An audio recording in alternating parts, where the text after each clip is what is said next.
बेटा 7.1 एक्सरसाइज के question number 2 को सॉल्व करते हैं और देखते हैं कि इस क्वेश्चन की डिमांड्स क्या है। कह रहा है बेटा क्वेश्चन नंबर 2 में कि ABCD is a quadrilateral in which AD equal BC and angle DAB equal angle CBA। Prove that first case triangle DAB congruent triangle BAC। Second part में बोला बेटा कि BD इक्वल AC प्रूव करना है और third part में बोला बेटा कि angle ABD equal angle BAC हमें प्रूव करना है। तो देखो बेटा जब भी हमें कोई चीज प्रूव करना होता है तो हम लोग एक एक पार्ट को लेते हैं और उनको अच्छे से एब्जॉर्ब करते हैं और उनके बीच कोई रिलेशन निकालते हैं और उसके बेसिस पर हम लोग जजमेंट देते हैं कि ये कॉन्ग्रुएंट है या ये इक्वल है या ये एंगल इक्वल है कि नहीं है।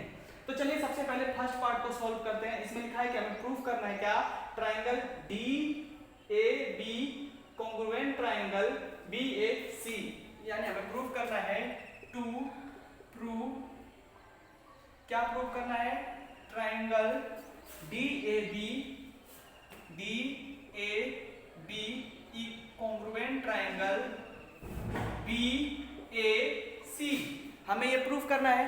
तो मैंने बोला था बेटा कि जब भी किसी दो ट्रायंगल को कॉन्ग्रुएंट प्रूव करना होता है तो हम उन्हीं दो ट्रायंगल को ध्यान से देखते हैं। तो हम देख रहे हैं जरा ध्यान से ट्रायंगल DAB को। चलिए बेटा हम ट्रायंगल DAB को देखते हैं। तो हमारा ट्रायंगल कहाँ है, DAB, यानी ये वाला ट्रायंगल है बेटा, जरा ध्यान से देखिएगा। ये है ट्रायंगल DAB और दूसरा ट्रायंगल जो है हमारा बेटा लेना है, उसमें क्या लेना है, BAC, यानी BAC, यानी ये वाला ट्रायंगल लेना है बेटा, BAC, यानी ये जो पूरा बन रहा है बेटा, ये वाला ट्रायंगल लेना है। तो आप लोगों को बात समझ में आ गई, कौन से दो ट्रायंगल लेने हैं हमें, ABD और BAC लेना है। तो जरा ध्यान से देखते हैं कि इनमें क्या ऐसी तीन चीजें हैं जो एक दूसरे के इक्वल हैं। तो बेटा क्वेश्चन में हमें दे रखा है कि देखिए ट्रायंगल ADB की AD साइड जो है वो ट्रायंगल ABC के साइड BC के इक्वल है, यानी ये वाली साइड इसके इक्वल है। तो एक चीज तो मिल गई कि AD इक्वल BC मिल गया और ये हमें क्या है, गिवन है बेटा, ये हमें गिवन है। सेकेंड में हमें क्या दे रखा है बेटा कि इसमें जो देखिएगा कि एंगल DAB, यानी ये वाला एंगल, देखिए ये वाला एंगल इस ट्रायंगल के इस वाले एंगल के इक्वल है कि नहीं है। तो हम लिख सकते हैं कि एंगल DAB, देखिए क्वेश्चन में गिवन है angle DAB equal angle CBA और ये भी क्या है बेटा, हमें गिवन है।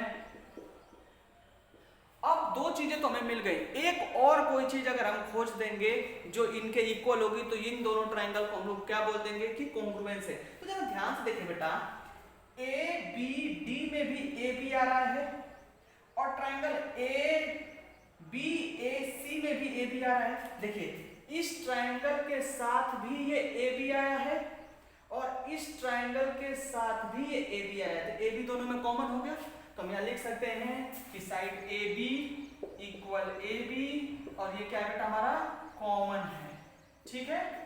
तो अब ये क्या मिल गया हमें, देखिए बेटा दो साइड और एक एंगल मिल गया। तो साइड एंगल साइड से triangle DAB congruent triangle BAC by side angle side, ये तो हो गया कॉन्ग्रुएंस। पहला चीज तो हमने प्रूव कर दिया। अब हमें दूसरा चीज क्या प्रूफ करना है बेटा कि BD साइड जो है वो AC के इक्वल शो करना है हमें। अब हमने पहला तो कर दिया, अब दूसरे पे चलते हैं बेटा। दूसरे में क्या हमें देना है कि BD इक्वल AC, यानी BD देखते हैं, ये रहा हमारा BD और ये AC। तो जरा ध्यान से देखेंगे बेटा, इस ट्रायंगल BAC का पार्ट है क्या, AC, और ट्रायंगल BAD का पार्ट है BD।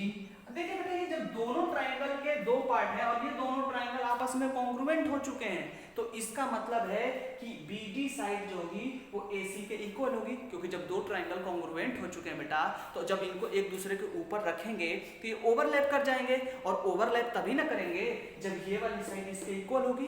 तो इसको बेटा हम लिख सकते हैं कि BD इक्वल AC और बाई CPCT। CPCT का मतलब वही बेटा corresponding property of congruent triangle. चलो दूसरा भी हमने प्रूफ कर दिया। तीसरा चलता है बेटा कि एंगल ए बी डी और एंगल बी ए सी के बारे में हमारे क्या राय है। तो थर्ड पे चलते हैं।